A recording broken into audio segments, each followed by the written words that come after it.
if the block rewards get cut in half and the price doesn't adjust, then half the miners go out of business.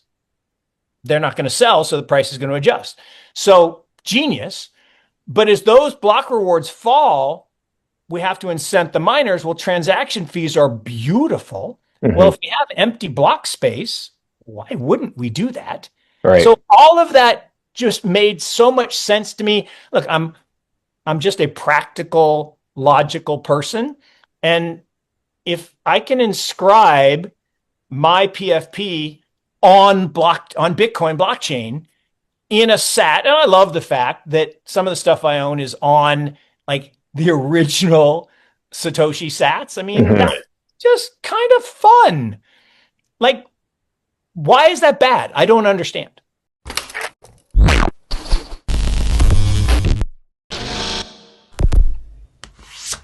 Hey guys, welcome to Everyday Finance. On the surface, markets appear stable. Bitcoin is maintaining close to $88,000, figure that sits comfortably between peak bull market exuberance and outright bear market dread. Stocks don't appear to be under any stress. Nothing appears broken, nor does it feel extreme. However, that sense of normalcy itself seems strange. Beneath the surface, there's a calm tension and a common perception that stability might be hiding more powerful forces. Bitcoin still distinguishes itself from conventional markets. Its monetary policy is unchangeable and fixed, in contrast to stocks or fiat systems. New Bitcoin cannot be produced on demand, regardless of how high prices rise or how circumstances alter. Price discovery is a clear representation of actual scarcity, conviction, and demand rather than government intervention, because supply only shifts when current holders decide to sell. Mark Yusko emphasizes this point, pointing out that, unlike other assets, Bitcoin reveals market truth. Bitcoin lacks a release valve.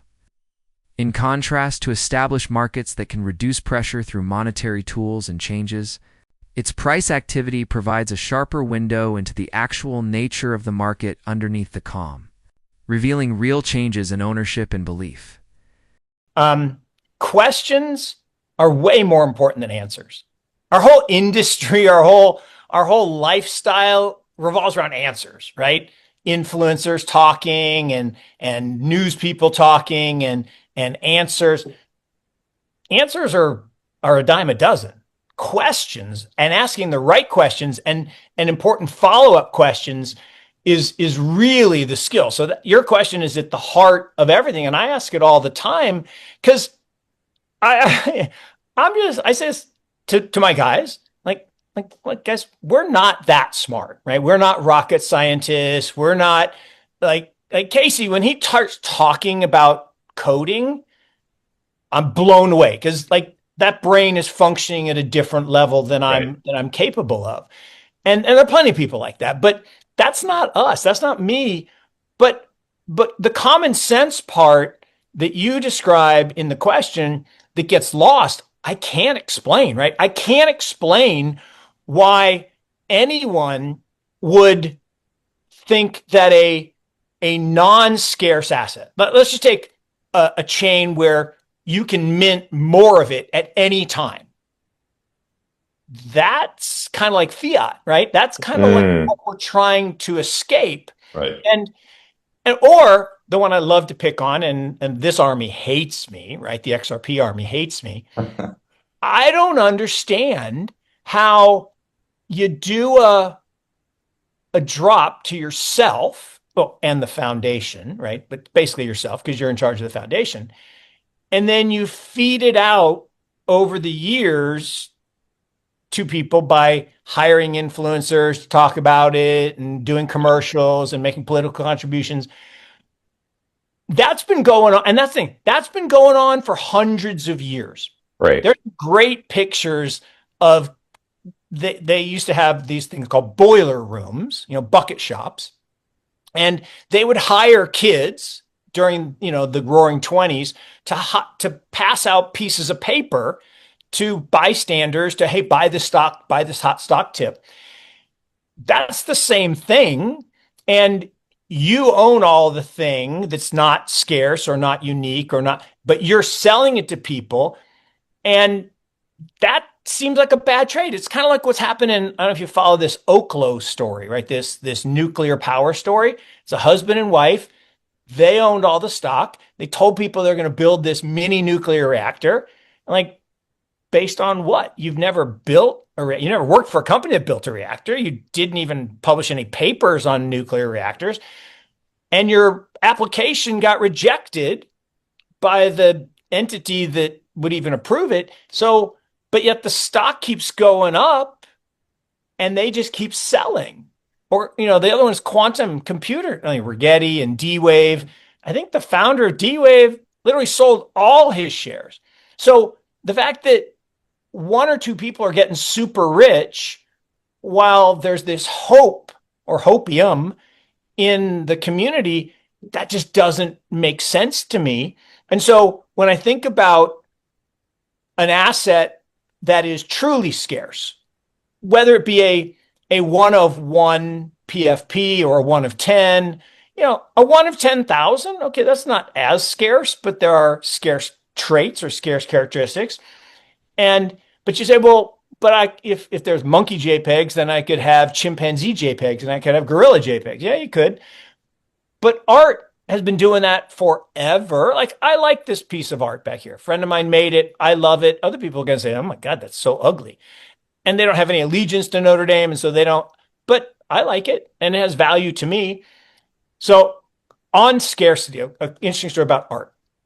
So Nicholas Sparks, right? The writer wrote The Notebook Right. and then 100 other books that are all just The Notebook with different characters. And I love Nicholas and he's super successful and he's a funny guy, but he's a Notre Dame guy.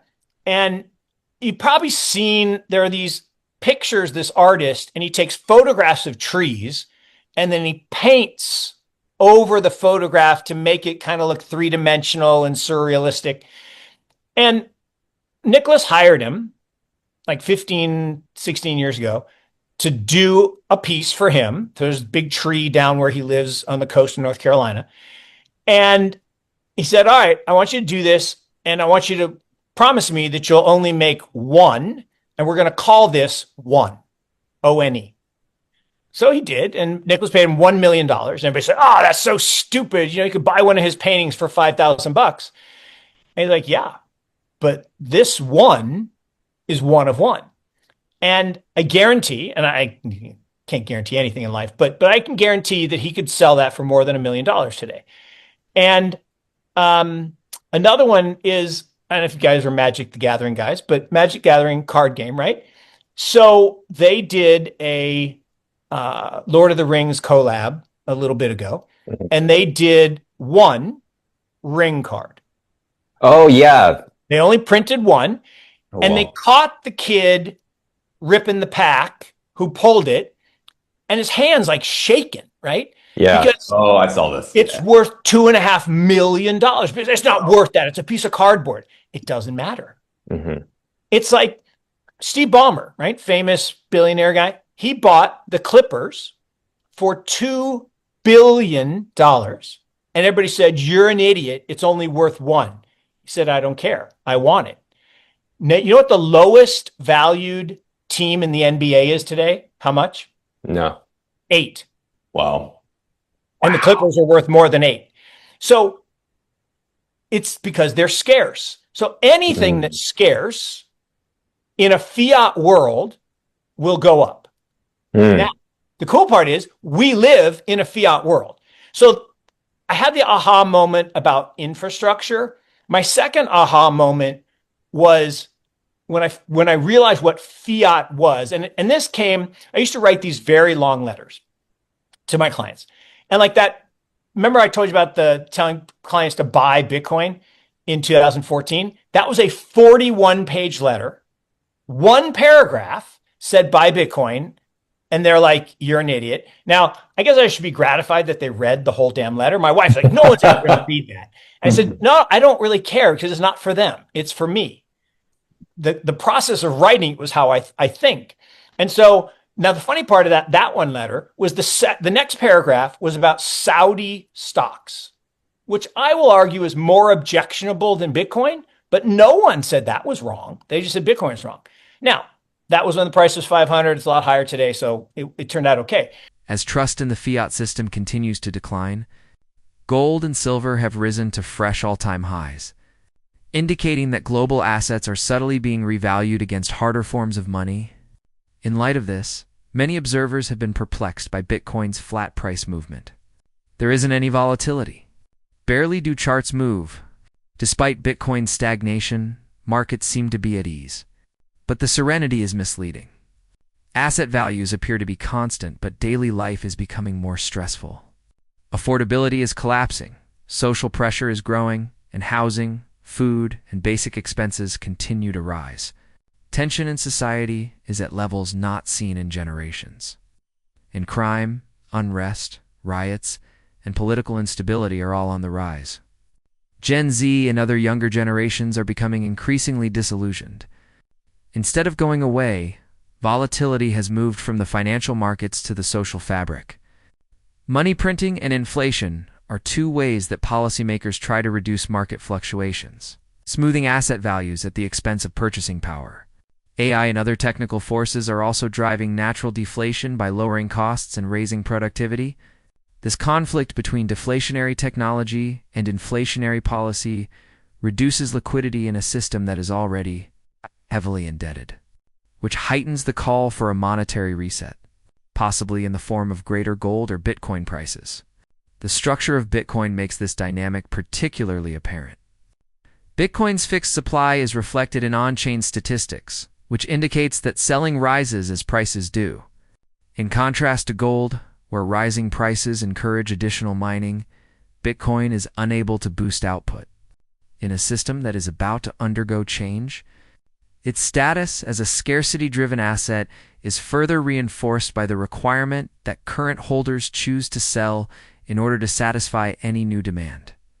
But I also wrote this very long letter, and in it, I did a research on the formation of the Fed. And most people don't know that in 1776, we adopted the dollar as our unit of money, right? Now, why did we do that? Well, we borrowed the term from the Dutch, the dollar, and so that's how we got the dollar. And from 1776 to 1913, a dollar was worth a dollar. There was no such thing as inflation. Now, we had a depression in the 1840s when we went off the banking system. It was horrible. Andrew Jackson, screwed up for 20 years. And then we had a civil war and another 20 years. So in those two periods, a dollar didn't work and we had other monies and, you had Confederate money. And so, but other than that, for 1776 to 1913, a dollar's worth a dollar.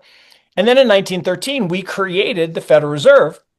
And the Federal Reserve, since then, a dollar is now worth 2.5 cents because we can create dollars out of thin air. So when doing the research for that, I had the second epiphany that any asset that is a store of value, gold, real estate, in some ways, companies or stocks, they, in most cases, don't get better, right? A single ounce of gold today, 5,000 years ago, 3,000 years ago, 100 years ago, a single ounce, if you exchanged it to someone, they'd give you a fine person's suit.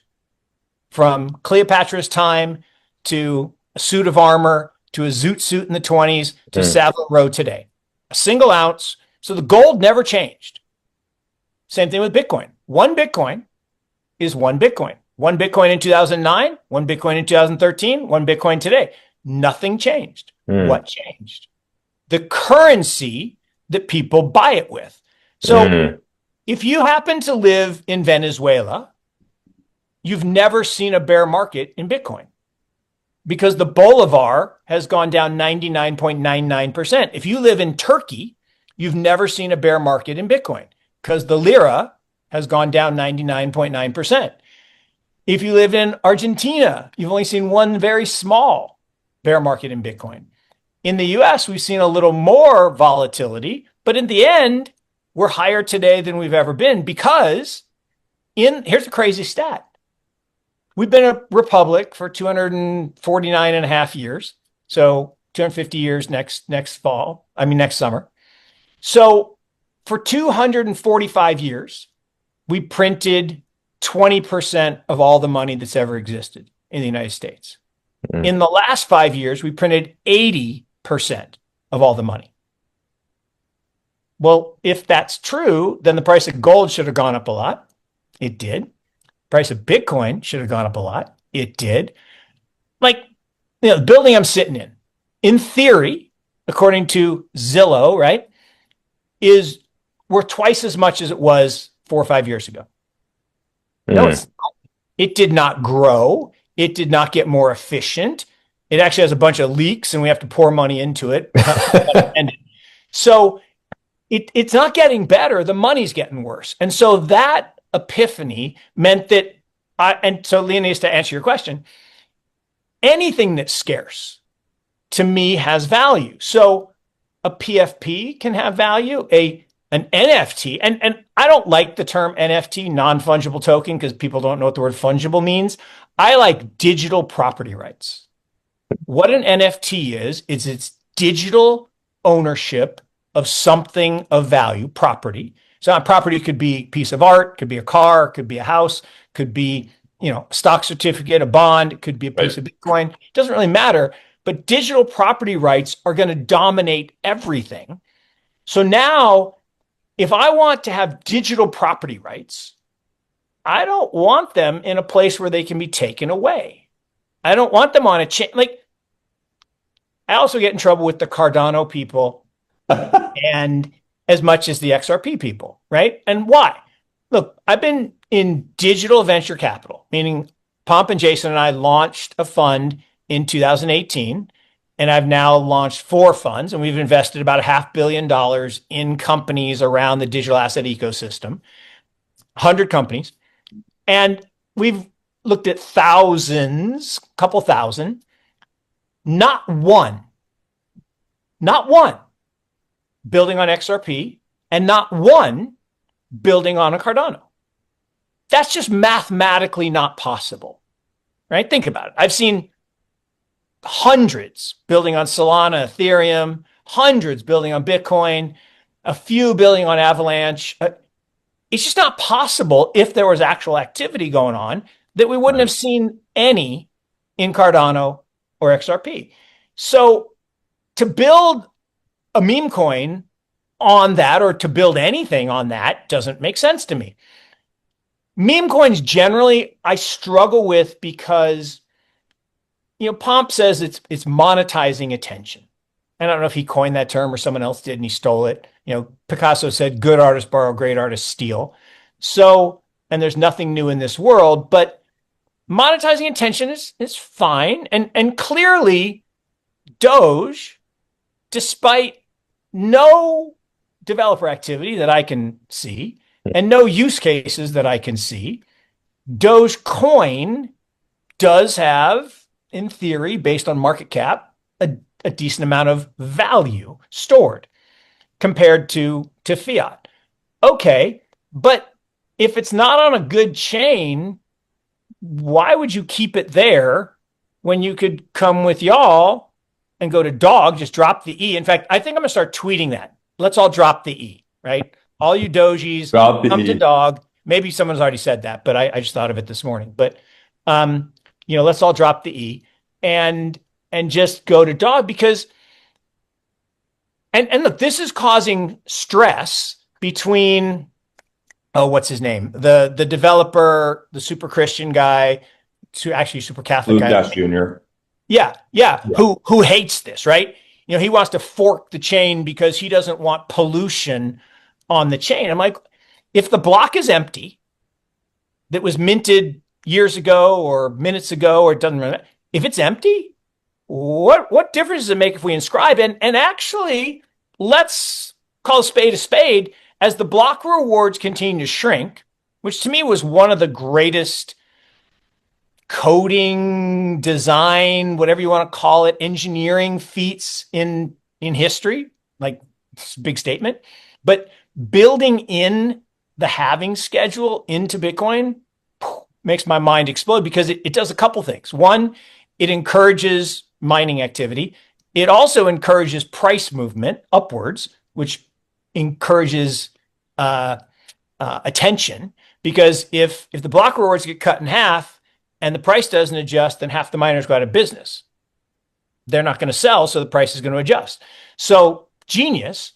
But as those block rewards fall, we have to incent the miners. Well, transaction fees are beautiful. Mm-hmm. Well, if we have empty block space, why wouldn't we do that?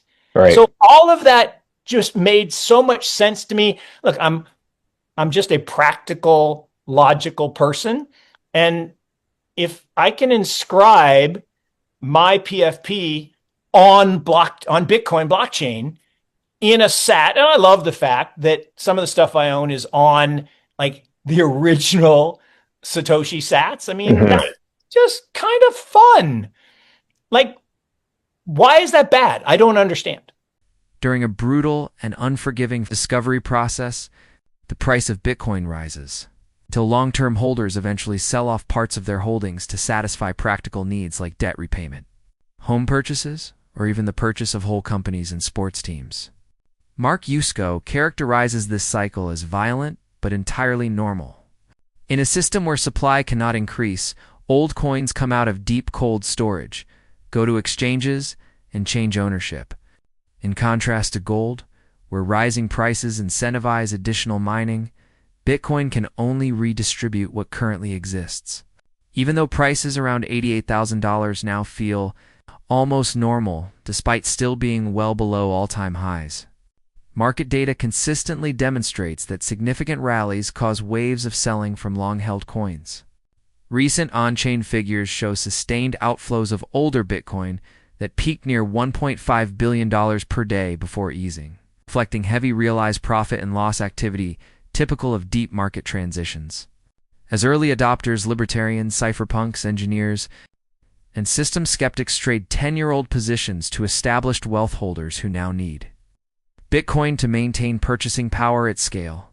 A transfer of monetary power is taking place, rewarding those who identified a flawed financial system long before the general public did. Critics look for hidden forces or manipulation, but in truth, human psychology is trying to gain control in a world that is characterized by entropy and unpredictability. Gold may provide short-term solace in the face of growing geopolitical and monetary strain, but Bitcoin reveals the true temperature of the system. As global competition, policy changes, and liquidity pressures escalate, these factors will not impede Bitcoin's trajectory, but rather create the conditions for its subsequent meteoric rise.